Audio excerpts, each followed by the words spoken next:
Hey, good afternoon. I'll call the regular council meeting to order for Tuesday, February 4th, 2025. Is there any public input as the meeting is open to statements from no more than 5 members of the public of no more than 2 minutes in length? Okay. Is there any late additions or deletions? Yes, through the mayor, there was a correction made to the minutes in 7.1.3 to add the mover and seconder. And then we've added a closed meeting, under section 91G, litigation or potential litigation affecting the municipality. Thank you.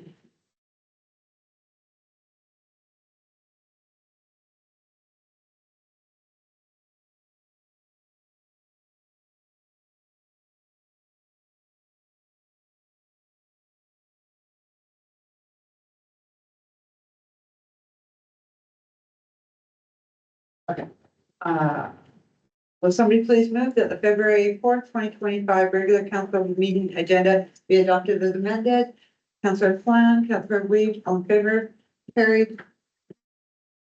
Okay, no public and statutory hearings or delegations, so move on to the consent agenda. Before we remove the consent agenda, does anyone wish to remove one or more of the 3 correspondence items under 7.3? No?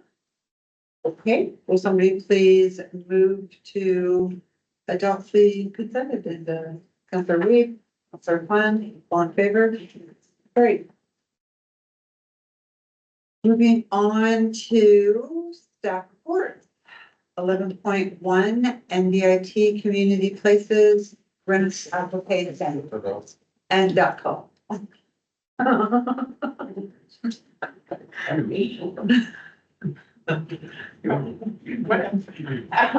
Mayor was just arguing who gets to talk. So actually 11.1 and 11.2, they're both grant applications we're requesting to make to NDIT. One for up to $30,000 to use. Sorry, I'm having a brain for Conway Park upgrades. And the other for upgrades to the rec center. That grant would provide funding up to $100,000. The district does have to make in-kind contributions for both of them. One is not a cash contribution, but the contribution of person hours and the use of our equipment. That's for the Conway Park upgrades. For the rec center, the district would have to commit to funding $60,000. Neither of these would have any net impact to our budget. The first one for the Conway Park, because we don't have to actually put money into it. And for the rec center, because we actually already have that in the budget. We're just actually requesting permission now to apply for the grant. Anybody have any questions for staff?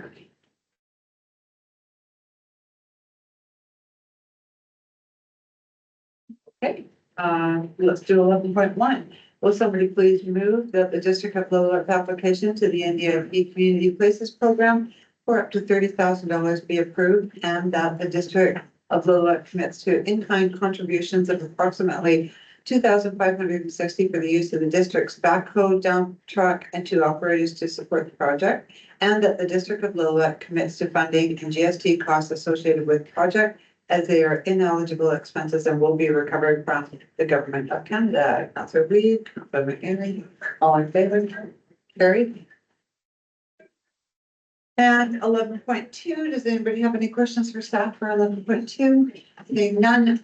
Hey, will somebody please move that the District of Lillooet's application to the NDIT Recreation Infrastructure Program for up to $100,000 be approved, and that the District of Lillooet commits to funding up to $60,000 in project costs from the Recreation Reserve, and that the District of Lillooet commits to funding and GST costs associated with the project as they are ineligible expenses and will be recovered from the Government of Canada. Councillor Flan, second by Councillor Weed, all in favor?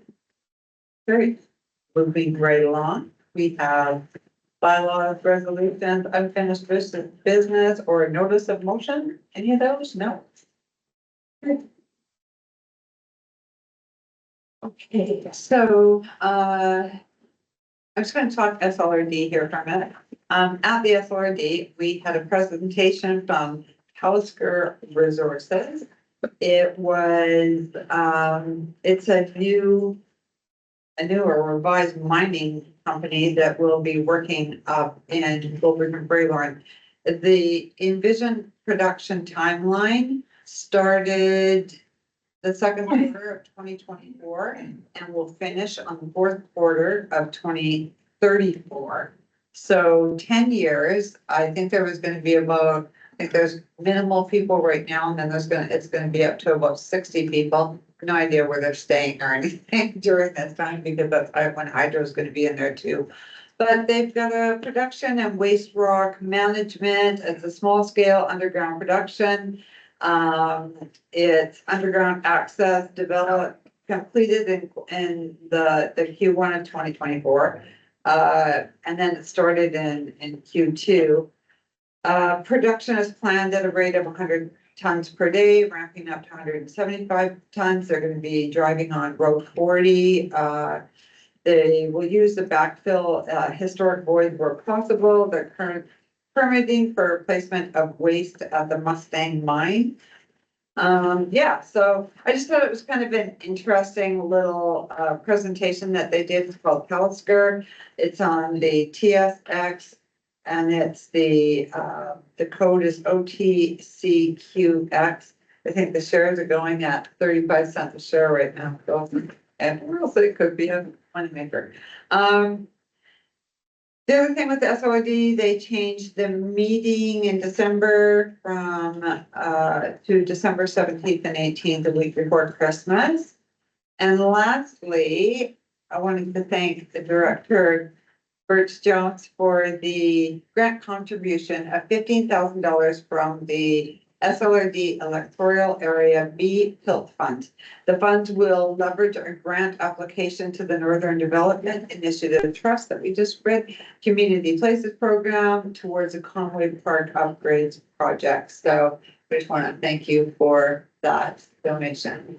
Area B uses the Conway a lot. Thank you for doing this. Yeah. Thank you. That's it.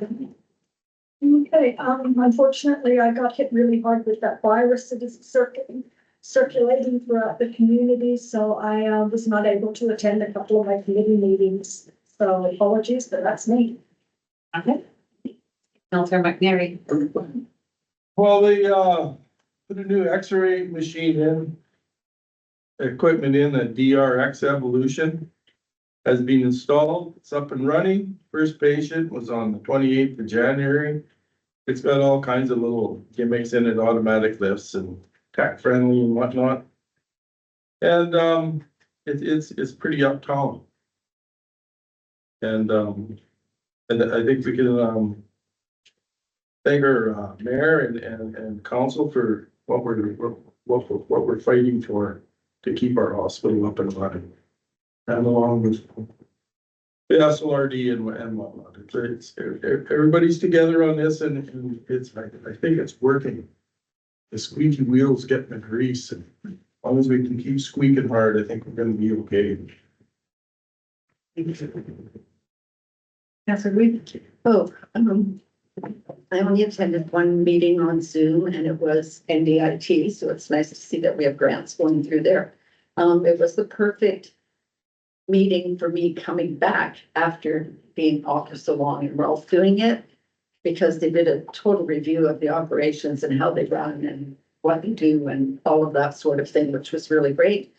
They had elections, same two ladies are in, which is a good thing. They're doing a good job. And I believe they're looking for a new CAO. No, we can't go anywhere. Yeah. That was. Sounds like you just want to.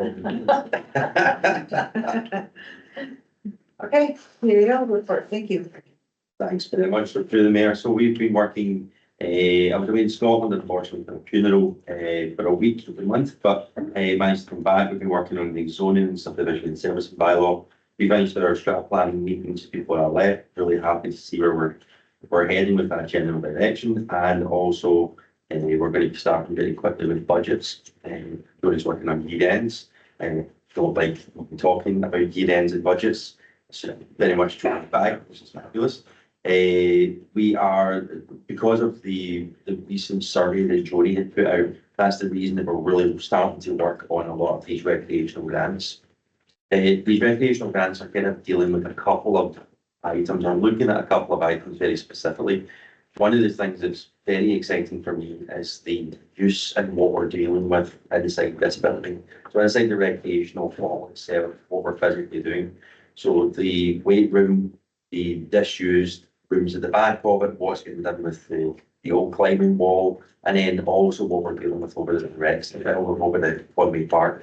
So some general upgrades at Conway Park, and also looking at upgrades for pickleball and the pickleball court, which everyone knows I'm a huge fan of. But the idea of that is we're looking at really popularity as in what people are using here. We have a climbing wall that is used maybe once a month. We don't see a great amount of use getting filled within that actual room. Whereas Paolo tells me that he's here at 5:30 in the morning, and there's 13 and 14 people queued up outside waiting to get in to start using the gym hall and to start using the weight room. So we're really looking to try and focus a lot of these on the starting building blocks. And we've really seen that through the survey that Jody put out, that health and safety and emergency responses was one of our key things. Next on the list was all recreation. So we're looking to really try and make sure that we can upgrade what we're doing, which leads us into, we have closed off the recreation managers award or posting. Thank you, Johnny. I think we got something like 14 applicants, which is fantastic. Some very good applicants in there as well, so very keen to start interviewing them. I've got my first interview tomorrow. A bit of an informal meeting with one of them, and then we're going to see where that kind of heads to. We also have a deputy corporate officer position. Is that now closed? Or is it now the posting still? The posting's closed. The posting is closed for that, so we're hoping to be able to get that awarded soon as well. We'll look at what applications we've got for that. And we've also still got a live recreation and events program position, which we discussed at the strat planning. Again, that's what we've done a week in a bit. But again, we're starting to see really good applicants coming forward for that. That's going to lead into and blend what we're doing here and what we're starting to do inside the recreation hall. Now, we may need to close the swimming for a couple of weeks because the person who's currently doing their swimming lessons will be leaving us at the end of March. So there may be a gap there, but we're looking to try and fill that just now. But that just shows how close to the bone we are with staff here. One person closes, it's closing the whole pool. One person leaves, so we want to be working on that. I'd like to thank everyone that was involved in the grants. We've been working really hard to get these grants in, especially Laurie, Vivian, everyone that gave us their support, fire department, RCMP, and Interior Health also gave their support to these grant applications, which is fabulous. So that's special thanks there for that. It has been a very busy couple of weeks. Public Works have been working on a number of different winter and snow events, which they've dealt with fabulously. Very happy to see how they've been managing that. From the planning aspect, we have a new business in town, which is fabulous to see. High Five Chicken is up and going and running and operating well and seems to be very busy from that standpoint. There's a lot of really exciting and good applications getting brought forward in town, downtown, Main Street, which are very exciting. We're looking forward to bringing that back to the public. And then from that point, everything else that we're seeing is increasing. So increased communication through bylaw, increased communication through planning, and also inside the rec centre, we're starting to see the conclusion of some of our bronze medal courses, which was very highly attended as well. So we're seeing all round a bit of an uplift and then so going well. And just for clarification, the thank you for the grants was actually to Lori Martin. Just Lori, yes. Excuse me. Okay. Great, rise and report. So 18.1, I will go ahead and read. Will somebody please make a motion? Or no, I don't need to make a motion on this. This is just a rise and report that the District of Lillooet will not reimburse former councillor Walter Bruin the requested $1,254.40 in unnecessary legal fees. Take a vote on that. So I'll move on to 19. The meeting is just about over. It's now open to questions from the media and public regarding one or more of the items on the agenda, and since there's no media here, with the public, have any questions? Okay, seeing none. Will somebody please move that the regular council meeting of the District of Lillooet be closed to the public pursuant to the community charter provisions, section 91 G, litigation or potential litigation affecting the municipality. Councilor McNary, Councilor Weave, all in favor? Carried. Just take a 5-minute quick break. 5 to 16. Dynamite. I'll leave it, you know. Getting it.